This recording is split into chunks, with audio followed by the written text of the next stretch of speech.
ပါခင်ဗျာ ACTC မြန်မာမှာကြိုဆိုတဲ့ပါကျွန်တော်တို့ ACTC မြန်မာကနေပြီးတော့ Civil 3D နဲ့သက်ဆိုင်တဲ့အကြောင်းအရာများကိုအပတ်စဉ်စူးစမ်းတင်ဆက်လျက်ရှိပါတယ်ခင်ဗျာဝင်ရောက်အားပေးကြည့်ရှုသူအားလုံးကိုလည်းကျေးဇူးထူးတင်ကြောင်းပြောလိုပါတယ်ခုတစ်ပတ်မှာတော့ကျွန်တော်တို့ Google KM စက်ပိုင်းကနေပြီးတော့ coordinate တန်ဖိုးများထုတ်ယူပြီး Civil 3D အတွင်းထည့်သွင်းအသုံးပြုပါကွန်မြေပုံတစ်ခုဆွဲသားခြင်းအကြောင်းကိုပြောပြပေးသွားမှာဖြစ်ပါတယ်ဒီမြေပုံလေးပေါ့နော်ဒီမြေပုံလေးဖြစ်ပေါ်လာပုံအကြောင်းပြောပြပေးသွားမှာဖြစ်ပါတယ်ဘာကြောင့်ဒီအကြောင်းပြောဖြစ်တာလဲဆိုတော့ကျွန်တော်တို့လွန်ခဲ့တဲ့9လပိုင်းတုန်းကပြည်ဦးမှာနေထိုင်တဲ့အသစ်တယောက်ကကျွန်တော်စီကိုဖုန်းခေါ်ပြီးတော့သူ့စီမှာမြေကွက်လို့တစ်ခုရှိပြီးတိုင်းထားတဲ့ data တချို့ရှိကြောင်းအဲဒီ data တွေကို AutoCAD နဲ့ဆွဲလို့ရရင်ဆွဲပေးစေလိုကြောင်းပြောလာပါတယ်ဒါကြောင့်ဘာနဲ့တိုင်းတာလဲမေးကြည့်လိုက်တော့ဖုန်းလိုမျိုးနဲ့တိုင်းတာဖြစ်ကြောင်းပြောပါပါအဲဆိုရင် handheld GPS သို့မဟုတ် smartphone မှာ app တစ်ခုခုနဲ့တိုင်းတာဖြစ်နိုင်ကြောင်း ACTCMYANMAR သို့မဟုတ် total station နဲ့တိုင်းတာမဟုတ်ရင်တော့အသေးစိတ်အတိအကျမရနိုင်ကြောင်းရှင်းပြလိုက်ပါတယ်ဒါပေမဲ့လည်း AutoCAD ပုံလိုအပ်နေရဆိုတာကြောင့်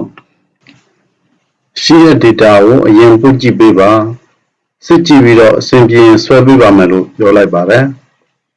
အဲနဲ့ Viber မှာပို့လာတဲ့ data ကိုကြည့်လိုက်တော့ KMZ file ဖြစ်နေတာတွေ့ရပါတယ်အဲဆိုဒီမှာ KMZ file လေးပေါ့နော်အဲ KMZ file လေးကို Viber နဲ့ပို့လာတာဖြစ်တယ်အဲကြောင့်ဖုန်းကနေကွန်ပျူတာကို Bluetooth နဲ့ချက်ပြီးတော့ဒီ file လေးကိုပြောင်းလိုက်ပါတယ်ပြီးတော့ကျွန်တော်ဒါကိုဖွင့်ကြည့်လိုက်တယ်ပေါ့နော်ဖွင့်ကြည့်လိုက်တဲ့အခါကျတော့ Google မှာတော့အဆင်ပြေပြေပွင့်လာတယ်အဲဆိုဒီ Google KMZ file ကနေပြီးတော့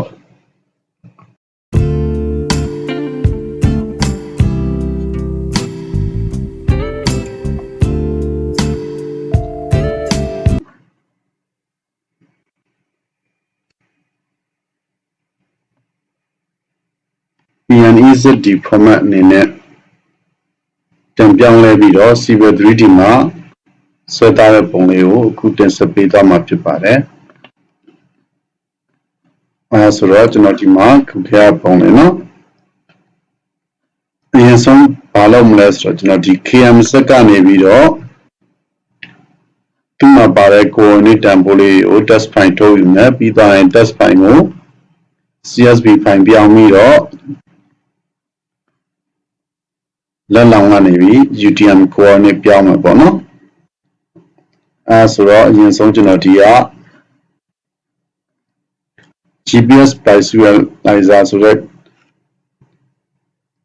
website လေးကိုသွားလိုက်ပါမယ်ပြီးတော့ရင်ကျွန်တော်ဒီမှာကျွန်တော်တို့အသုံးပြုလို့တဲ့ Google KMZ file လေးကိုပို့လိုက်မယ်ပြီးတော့ရင် output type မှာတော့ plain table text ပဲရွေးချရမယ်နော်ပြီးတော့ရင်ကျွန်တော်compile လုပ်လိုက်ပါမယ်compile လုပ်လိုက်တဲ့အချိန်မှာဒီအောက်က box လေးမှာသူပြောင်းလို့ရတဲ့ data လေးတွေကိုပြပေးမယ်ပြီးတော့ရင်ကျွန်တော်ဒီမှာ download ဆိုပြီးတော့ပြပေးမယ်နော်ဒီ download ဆိုတဲ့ test file လေးကိုကျွန်တော် download ဆွဲလိုက်မယ်ဟုတ်ပြီအဲဆိုတော့ download ဆွဲထားတဲ့ location တွေကိုကျွန်တော် show in folder ဆိုပြီးတော့နှိပ်ပြီးတော့ပြလိုက်မယ်နော်အဲဆိုတော့ဒီ data လေးတစ်ခုရလာတယ်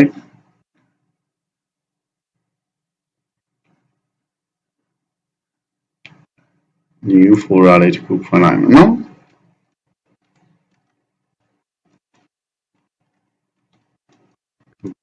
to Civil 3D ဆိုပြီးတော့နာမည်ပေးပြီးရင်အဲဒီထဲမှာပြန်ထည့်ထားလိုက်မယ်အဲဆိုတော့ဒီ test file လေးကိုကျွန်တော်တို့ဖွင့်ကြည့်လိုက်ရင်စောနက preview မြင်ခဲ့ရတဲ့အတိုင်းပဲတွေ့နေရလိမ့်မယ်အဲဆိုတော့ဒီ test file ကိုကျွန်တော်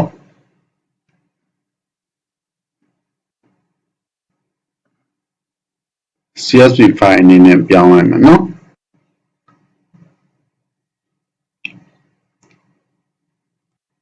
အဲဆိုတော့ကျွန်တော်ဒီမှာဒီ data လေးတွေကို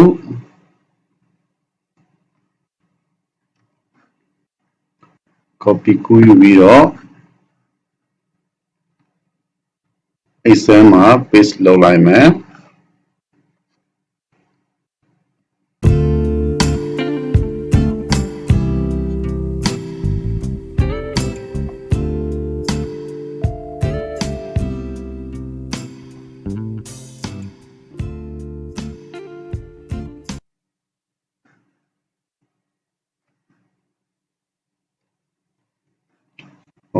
ဒီကပြီးရင်နောက်ကမဆိုင်တဲ့ data တွေဖြတ်လိုက်မယ်နော်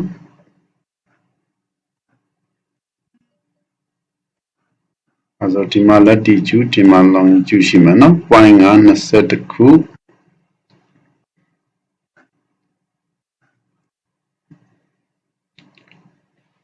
okay အဲ့ဒါကိုကျွန်တော်တို့ဒီက CSV file အနေနဲ့ save လုပ်လိုက်မယ်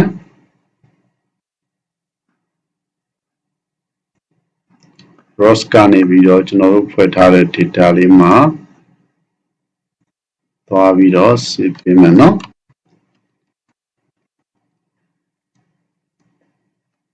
လက်လောင်း file of timer က CSV file ဖြစ်မယ်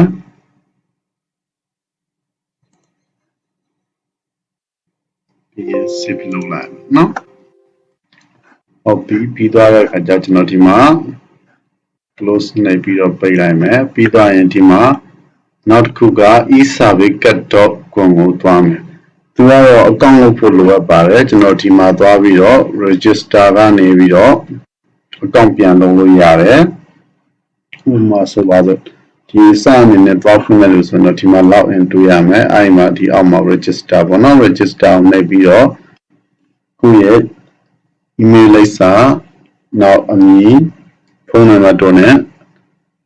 free account ဖွင့်လို့ရပါတယ်ကျွန်တော်ကတော့ account ဖွင့်ပြီးသားဆိုတော့ဒီမှာ sign in လုပ်လိုက်မယ်ဟုတ်ပြီအဲဆိုတော့ sign in လုပ်လို့ရသွားပြီเนาะ sign in လုပ်လို့ရသွားပြီဒီမှာဒီက module ကိုသွားလိုက်မယ် module လက်လောင် UTM commercial ဆိုတဲ့အောက်သွားမယ်အဲဆိုတော့လက်လောင်ကနေပြီးတော့ UTM ဇုံကိုပြောင်းဖို့အတွက်လက်လောင် file ကိုဒီမှာ import လုပ်ရမယ်အဲဆိုတော့သူကဒီမှာမှတ်ချက်လေးပါတယ်เนาะ .esv file containing list of latitude and longitude point သူက CSV file format မျိုးစားတာရင်ဒီမှာလောက်မှာဖြစ်တယ်အဲဒါကြောင့်ကျွန်တော်တို့က test file က data တွေကို Excel မှာကူးထည့်ပြီးတော့ CSV file အနေနဲ့ save လုပ်ပေးခဲ့ရတာเนาะဟုတ်ပြီ browse ကိုသွားပြီးတော့ကျွန်တော်တို့ဒီကဆောနာကကျွန်တော်တို့ပြောင်းခဲ့တဲ့လက်လောင် .csv ကို open နှိပ်လိုက်ပါမယ်ပြီးသားရင် map data ယူပေးရမယ်เนาะဒီမှာတော့ WGS84 အဲဆိုဒီကကို upload တင်ပေးရမယ့် file format လေးကိုနမူနာသိချင်တဲ့ဒီက download sample ဆိုတာလေးကိုနှိပ်ပြီးတော့ကြည့်လို့ရတယ်ဒါဆိုရင်လက်လောင် sample.csv ဆိုပြီးပွင့်လာလိမ့်မယ်เนาะအဲဒါလေးကိုကျွန်တော်တို့ဖွင့်ကြည့်မယ်ဆိုရင်ဒီမှာ latitude ရှေ့က longitude နောက်ကเนาะအဲဆိုတော့ကျွန်တော်တို့ကလည်းဆောနာကကျွန်တော်တို့ဖွင့်ခဲ့တဲ့ပုံစံကလက်လောင်တိုင်းပဲဖြစ်တဲ့အတွက်ဒီရှေ့ကခေါင်းစည်းပါလိုက်ရအောင်เนาะအဲဆိုတော့ဒီဟာကိုကျွန်တော်တို့က format မှန်ပြီးသားဖြစ်တယ်အဲဒီတော့ကျွန်တော်တို့ဒီက map data နဲ့ယူပြီးတဲ့အချိန်မှာ convert to UTM ဆိုပြီးတော့နှိပ်လိုက်เนาะ convert to UTM ဆိုပြီးတော့နှိပ်လိုက်တဲ့အချိန်မှာဒီမှာ UTM3XL သူကတော့ Excel file အနေနဲ့ကြာလာမယ် show and folder ပေါ့နော်ပြီးရင်ဒီဟာကိုကျွန်တော် cut လုပ်ပြီးတော့သူရဲ့ working folder ဒီမှာဖွင့်လိုက်မယ်နော် UTM3 ဟုတ်ပြီအဲဆိုရင်ကျွန်တော်ဒီမှာပါတယ်တွေ့ရမယ် UTM zone 47တွေ့ရမယ်နောက်သူရဲ့လက်လောင်တွေ့ရမယ်နောက်မှာ degree minute second စရှိရတယ်ပေါ့အဲဆိုတော့ကျွန်တော်တို့ကကိုအသုံးပြုမှာက northern eastern ကိုလည်းအသုံးပြုမှာဖြစ်တဲ့အတွက်ဒီအလဲကနှစ်ခုကို select ပေးပြီးတော့ copy ယူလိုက်မယ်ပြီးရင်ဒီမှာကကျွန်တော်နောက်ထပ် extension file extension ပေါ့နော်နောက်ထပ် sheet တစ်ခုဖွင့်လို့မရဘူးအဲဒီတော့ new drawing ကိုပဲသွားလိုက်မယ် new drawing သွားပြီးတော့ Sona ဟာကို paste လုပ်ပေးလိုက်မယ်နော်အဲဆိုကျွန်တော်တို့ကဒီကလက်က eastern ဖြစ်မယ်ဒီက northern ဖြစ်မယ်နော်အဲဆိုတော့ကျွန်တော်ကဒီမှာအသုံးပြုမယ့်ဟာက PENCT နေနဲ့ပဲသွားမယ်နော်အဲဆိုတော့ဒီဟာကို share point number ကိုအရင် select ချလိုက်မယ်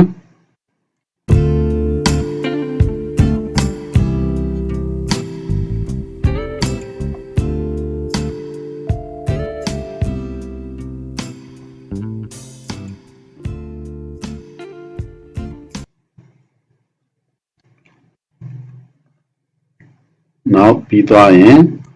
ဒီမှာ insert တစ်ခုလုပ်လိုက်မယ်နော် insert column တစ်ခုထည့်လိုက်မယ်ပြီးရင်ကျွန်တော်တို့ကဒီမှာကဒီရှေ့က corner မှာအစိမ်းအောင်ကိုအတင်တာလေးတွေ့နေမှာနော်အဲဒါဆိုတော့ convert to number လုပ်ဖို့အတွက်ကိုဒီလို double click ခောက်သွားလိုက်ရတယ်သို့မဟုတ်ကျွန်တော်ဒီကနေပြီးတော့ row လိုက်ပြောင်းမယ်ဆိုပါစို့နော်ကျွန်တော် undo ပြန်ခေါ်လိုက်မယ် row လိုက်ပြောင်းမယ်ဆိုရင်ဒီ row ကိုကျွန်တော်တို့ select ပေးထားပြီးတော့ data ပြီးရင် text to column မှာ delimited ဘိုင်းနေနဲ့တစ်ခုခုနဲ့သွားပြီးတော့ save လိုက်လို့ရအောင်နော် next သို့မဟုတ်ဒီက fixed width ဆိုရင်လည်း decimal တစ်ခါတည်းဖြတ်သွားလို့ရတယ်အခုတော့ဒီက delimited by tab နဲ့ပဲသွားမယ်နော် next ပြီးရင် finish ဒါဆိုရင်ကျွန်တော်ဒီမှာ text တွေအကုန်ဖြစ်သွားမယ် decimal value တွေကတော့များနေတယ်နော်ဒီနောက်ကဟာကိုကြတော့ text to column ဒီမှာကြတော့ fixed width နဲ့သွားကြည့်လိုက်မယ်နော် fixed width next ပြီးတော့ဒီမှာကိုအသုံးပြုလို့ချင်တဲ့ word ကိုသတ်မှတ်ပေးလို့ရတယ်ဥပမာ decimal ၄လုံးဆို၄လုံးပေါ့နော်ပြီးရင် next ပြီးတော့ရင် finish ဒါဆိုရင်ဒီမှာသူ့ရဲ့ decimal တစ်ခါလည်းဖြတ်ပြီးသားရမှာနော် decimal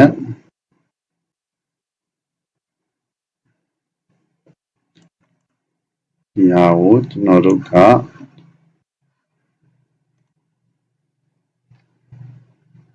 ၄လုံးသို့မဟုတ်၃လုံးပေါ့နော်ပြချင်လို့ရမယ် data မှာရှိရတဲ့၃ခုကိုက၄ခုပဲမြင်ချင်လည်းရမယ်ဒီနောက်ကဟာကိုကျွန်တော်ဖြတ်လိုက်မယ်နော် decimal အများကြီးကကျွန်တော်တို့စီမှာအလုံးမလောက်တဲ့အတွက် decimal ၄လုံးလောက်ရရင်ကိုကလုံလောက်နေပြီဖြစ်တဲ့အတွက် decimal ၄နေရာပဲထားလိုက်ပါမယ်ပြီးတော့ရင်ဒီမှာ zip coordinate တန်ဖိုးကတော့လောလောဆယ်မရှိဘူးပေါ့နော်အဲဒါဆိုတော့0ပဲထည့်ပြီးတော့အောက်ကိုဆွဲချလိုက်မယ်သို့မဟုတ်ဒီလိုအကုန် select ပေးပြီးမှကိုလိုချင်တဲ့ကုတ်ရိုက်ထည့်ပြီး control enter ဆိုလည်းရနော်အဲဆိုတော့ဒါက point eastern northern elevation description ပေါ့နော်အဲဆိုတော့ PE and city ဖြစ်သွားပြီဒီ save as ကနေသွားပြီးတော့ PE and city အနေနဲ့ Excel file CSV file အနေနဲ့စေလိုက်မယ်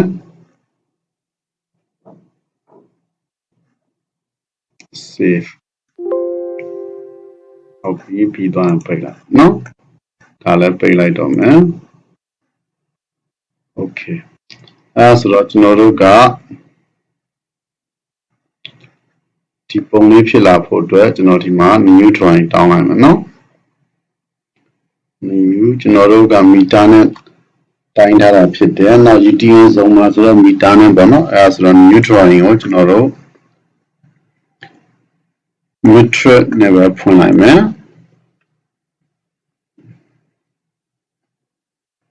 metric နဲ့ဖွင့်ပြီးသွားရင်ကျွန်တော်တို့ point ထည့်မယ်နော် point creation 2ကနေ point ထည့်လိုက်မယ် PE and city ဖြစ်တဲ့အတွက်ကိုလိုချင်တဲ့ point format ရွေးမယ်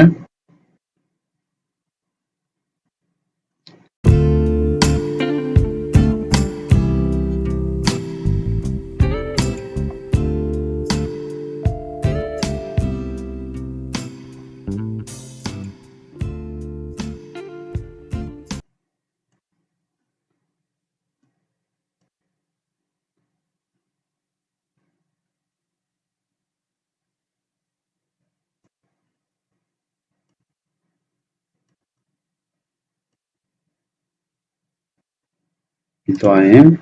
ဆောင်းနာကကျွန်တော်တို့ PNZ ပြောင်းထားတဲ့ UTM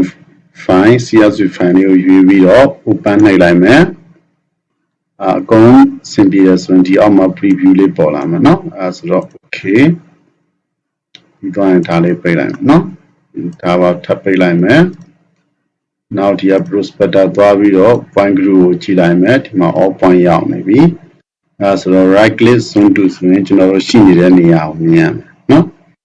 အဲ့ဆိုတော့ဟုတ်ပြီအဲ့ဆိုတော့ကျွန်တော်တို့ဒီမှာ polyline လေးဆွဲသွားမယ် polyline ဆွဲမှာဆိုတော့ဒီက polyline ပြီးသွားရင်ကျွန်တော်တို့ဒီ point လေးနဲ့ပဲတောက်လျှောက်ဆွဲလိုက်မယ်နော် point က1 to 20ဖြစ်ရှိတာဖြစ်တဲ့အတွက်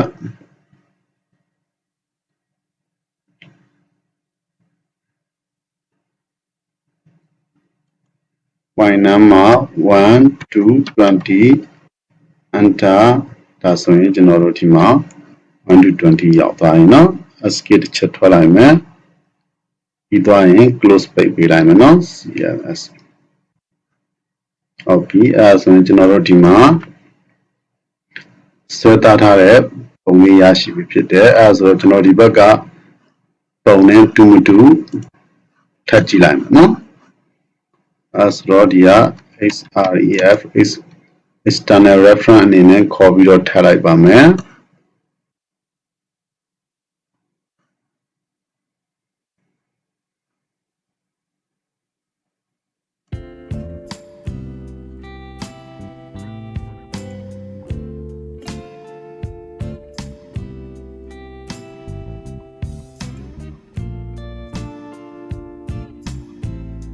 ဟုတ်ပြီအဲ့ဆိုတော့ဒီ overlay နဲ့ပဲထည့်လိုက်မယ် okay အဲ့ဆိုတော့ဒီမှာကျွန်တော်တို့ကိုလိုချင်တဲ့ပုံလေးကိုတစ်ထပ်တည်းရရှိပြီဖြစ်တဲ့ဆက်ပြီးတော့ဒီက grid line ဆွဲတာ grid line တန်ဖိုးထည့်တာစရှိရဲ့ပုံလားစင်နာတွေကိုမိမိစကြိုက်ပြုလုပ်လို့ရပြီဖြစ်ပါတယ်เนาะ